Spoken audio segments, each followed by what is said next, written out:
Hello, chum. Hello, chum, chum, chum. Ooh, right on the mouth. Ah, I know you're probably expecting me to make a little opening that would crack a joke at Wallace and Gromit. Well, nah, that would be a bit too cheesy. And, well, if I did, I guess I wouldn't be too shameful of it, because, you know, every dog has its day. Did you already catch on to the fact that I made those jokes yet?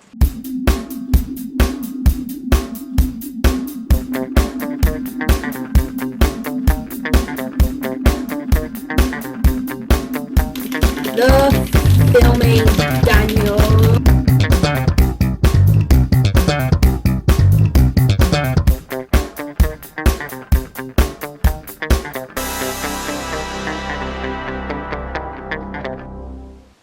Hey guys, it's Daniel here, and yes, I am finally back with a new review. I always have to say sorry for whenever I have like a little bit of a hiatus, whenever I do my reviews. It's just that, like I said in an update video, I've just been very busy with some final stuff in college and a little bit of mixed thoughts on my head now and again. But I am finally here with a new review. So, what am I reviewing today?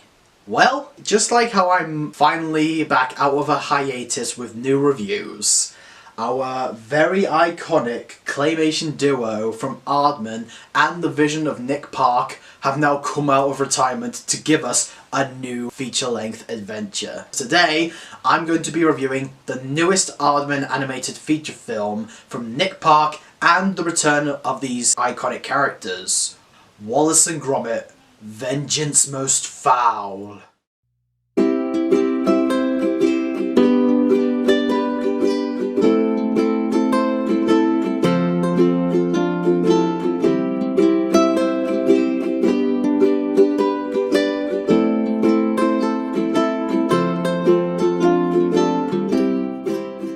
So in Wallace and Gromit, Vengeance Most Fowl, Wallace and Gromit are happily living in Wallaby Street in their little house filled with loads of inventions made by Wallace, which Gromit seems to worried is taking up too much of the current times. Now, after a little bit of trouble with bills and paying them off because of all the inventions that Wallace makes, Wallace invents a smart gnome who he calls Norbot, which is like a robotic gnome that is really good at gardening duties.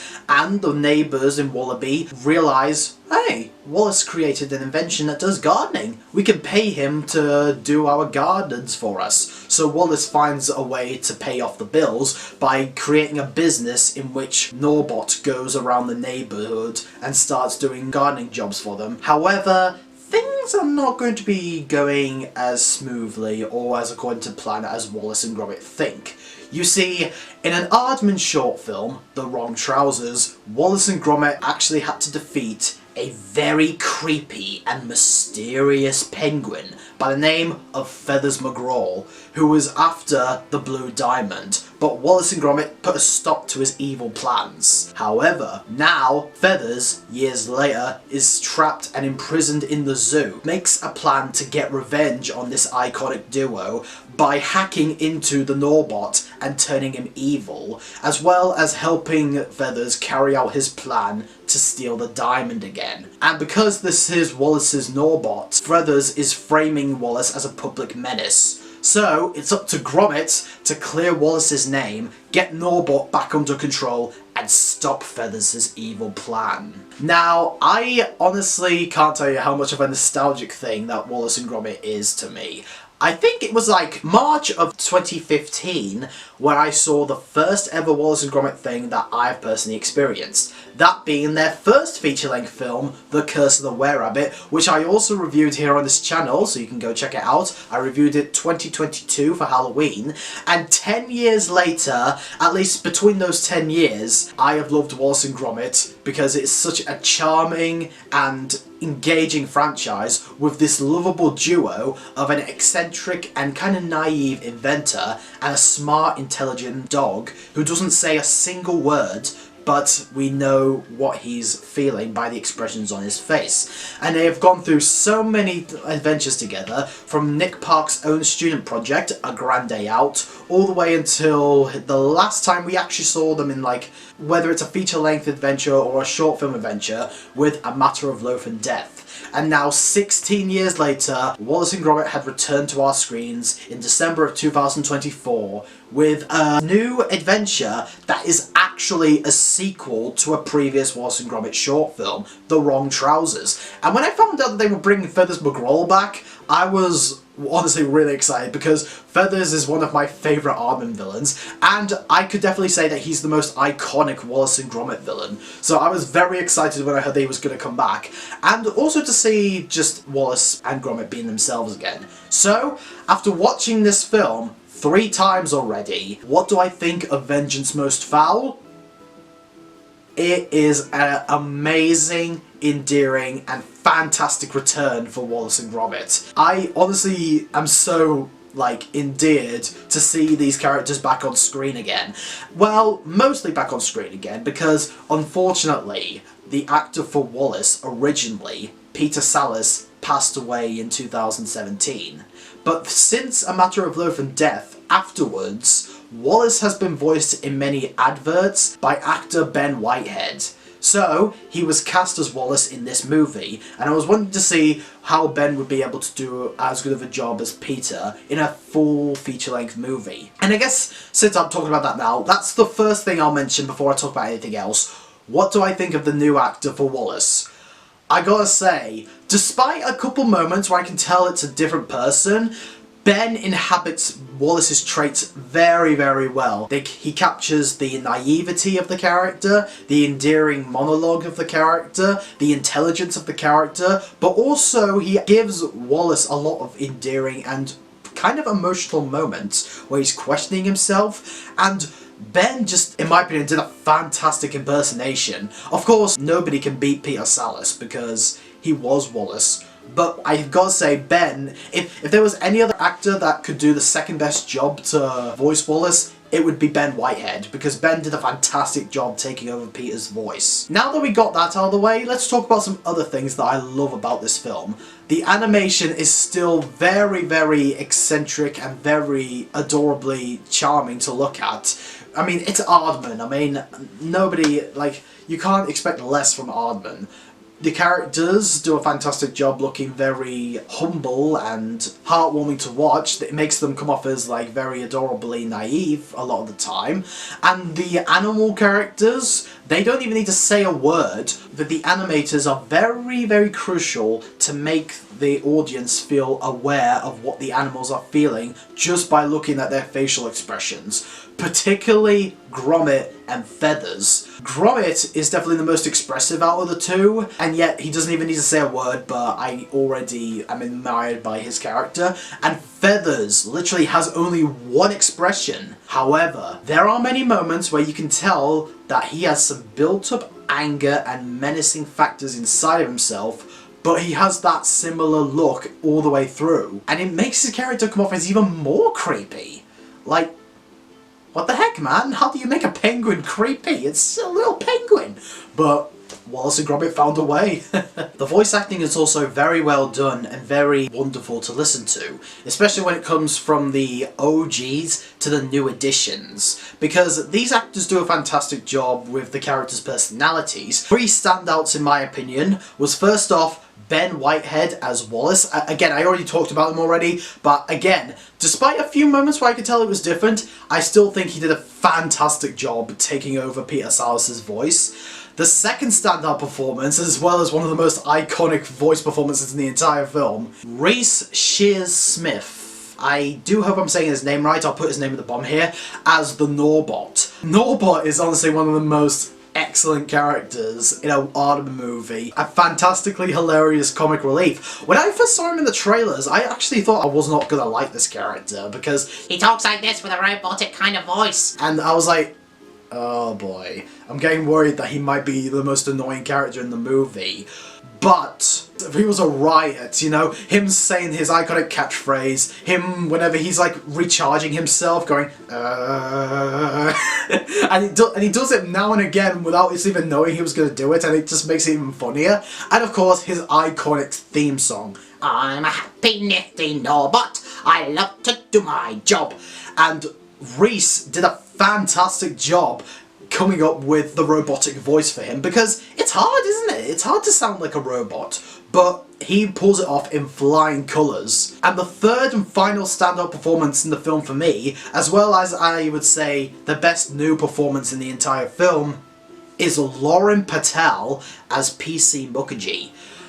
I think that this is a fantastic and very endearing voice performance, because Mukherjee is very new to the police force, because she only has been it for like a day or two after police teachings that she learnt in college. And I think that the way that they handle her character is very endearing, because you can tell that despite what the chief says, she is more into the job as a police officer to care more for the community and to do the right thing. And what her copper's gut is telling her is that maybe she doesn't believe Wallace is the prime suspect. I love how she doesn't automatically believe that he's the one who did it. She only lists him as a suspect. And I found her effort and naive personality to be very inspiring. And Lauren Patel, like, I know her for playing Pretty in Everybody's Talking About Jamie.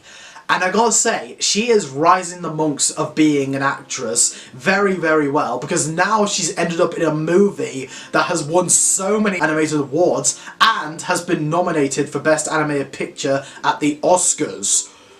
Lauren is now in an Oscar-nominated film. That is very, very, like, amazing. And Lauren did a fantastic job with this character, and they even gave out a few news reports saying that this character deserves her own spin-off, and Lauren Patel was very touched by this, and yeah, give Mukherjee her own series. She deserves it. I honestly cannot wait to see Lauren in more roles and more voice roles. I thought her performance was fantastic. And of course, we also have the return of Peter Kay as the Chief of Police, who was also the police officer in Curse of the Were-Rabbit. When I heard that Peter Kay's character was coming back, I was pretty excited to see this character back again, as he was very hilarious and a riot in Curse of the Were-Rabbit. And I gotta say, for the most part, I think he was a riot in this one as well. Sure, he is only caring about his own publicity in front of the audience, but I think that he has many moments where he does actually say some very funny lines, and seems to be sort of intelligent with his job, because he's only been it for about 40 years. But I think that it was very hilarious watching him get annoyed with a lot of the things that's happening outside his community. Although I don't think he's as funny as he was in Curse of the Were-Rabbit, and we'll discuss that later. But I thought he was pretty cool, and Peter Kay gave a fantastic vocal performance as well. And since I was talking about some of the characters while I was discussing their voice actors, let's talk about our titular duo, Wallace and Gromit. They are just as charming and endearing as usual. As one of the YouTubers online said, Jamboree, it feels like seeing old friends again and remembering why we love them so much. Wallace is definitely one of the most lovable Aardman characters I've ever seen. He's just a humble and friendly man who enthusiastically loves his hobby of being an inventor. It's not like he invents things to cause trouble or he does it out of like self-pride. He generally just loves the kind of passion that inventing can bring to him. And he says it himself in the movie that he creates inventions for good things. I love that he goes out of his way to create something that would actually help the public, and his job of making customers happy. It's very adorable. Yes, he can be a little bit clumsy, worrisome and naive, but his enthusiastic passion for being who he is, as well as the encouragement and determination to be the best friend he can to Gromit, is what makes him somebody that's strong at heart.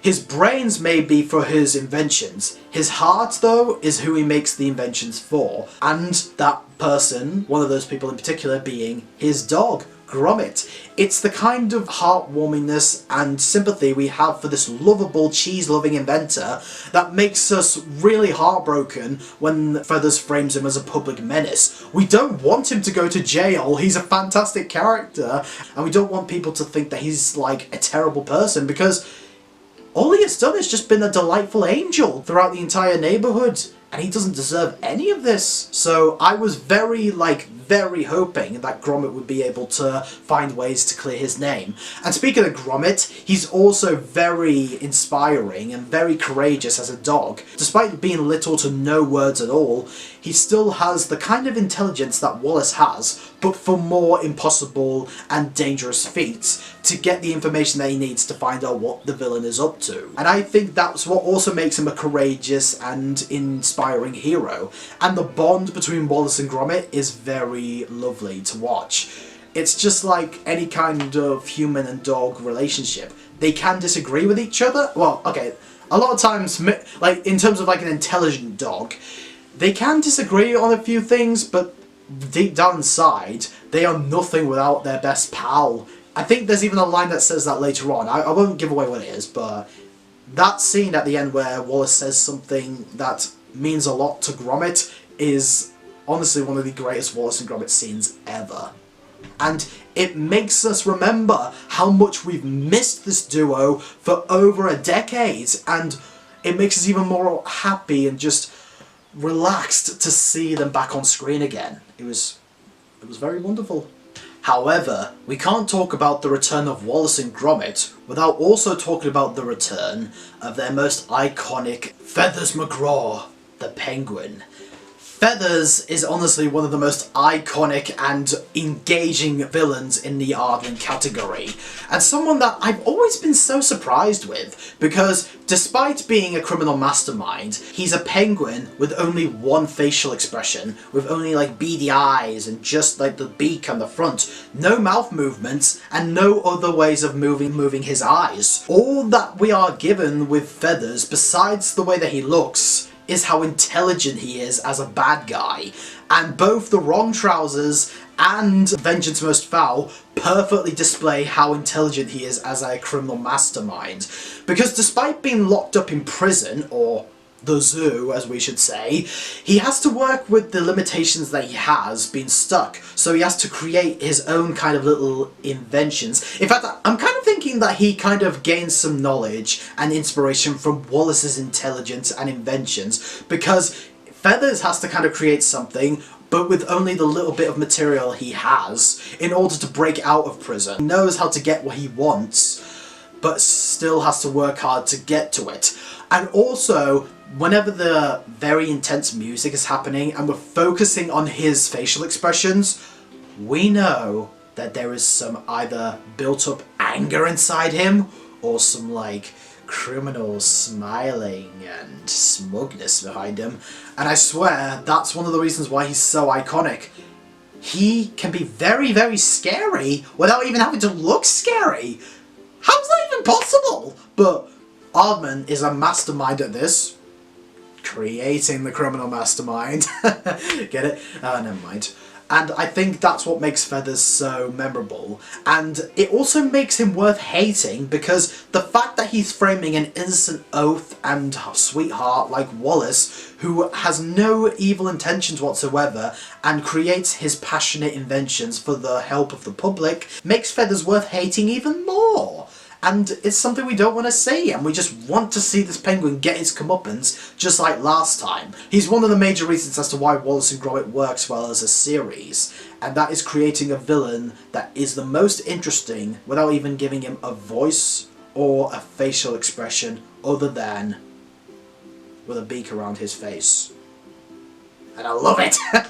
One of the things I really respected about this movie is its morals and takes on like identity crisis or like a existentialism when it comes to creativity and friendship. Those are very common things that people can go through, but Wallace and Gromit are the key reason as to how to learn how to handle these morals and troubles with such like confidence when it comes to friendship, because Wallace may have a little bit of an existentialism of whether or not his creative ideas and his inventions are really worth making if it's going to cause trouble, while Gromit is very hesitant at the beginning with a lot of his inventions going wrong. Both of them learn the positive side to it, with Wallace learning about the importance of keeping his creative side alive, because that's what makes him who he is, while showing some concern and care for his dog. And Gromit learning that Wallace's creativity is what makes him who he is, and that his creative ideas can actually lead to something that is so much more powerful and can actually work against Feathers. And both of them learn about the real meaning of friendship when it comes to their relationship, and I think that the movie explores that very well. However, it's not just the deep layers that this movie explores, because as always, it has its great sense of humour. This film is hilarious. I laughed so many times throughout the film. There are some like British reference jokes, excellent slapstick jokes, jokes that may be annoying but they work it well to make it hilarious, especially with the Norbots, and very subtle little jokes that you actually have to watch the movie multiple times in order to get all the jokes when it comes to characters' names or what's written on book or a invention. And it's something very subtle that I think that's one of the best things about British comedy. They can add so many jokes in a scene. Like, they can add 10 jokes in one scene, and the first time you watch it, you think there's only 2. That's what makes British comedy so well done. It's thought up ahead, and it makes the audience blink and you miss it kind of circumstances, to the point where you do have to watch the movie multiple times in order to get all the jokes. And I think that this movie is very hilarious because of it. And the last thing I'll say about this film that I loved was the music. The music by Julia Nott, as always, like the other Wallace and Gromit films, is so well done to listen to. I mean, just hearing the main theme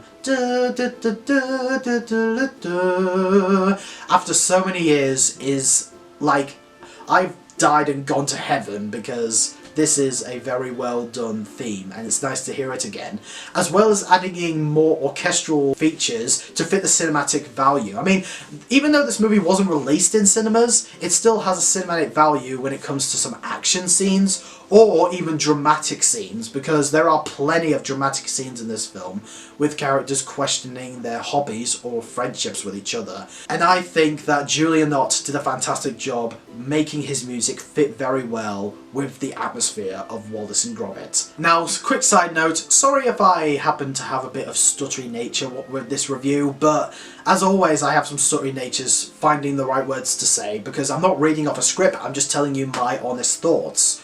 But that's just the way I do it, so apologies, but that's just the way I do it. But, with all the praise I've been giving it, do I think that this is a masterpiece?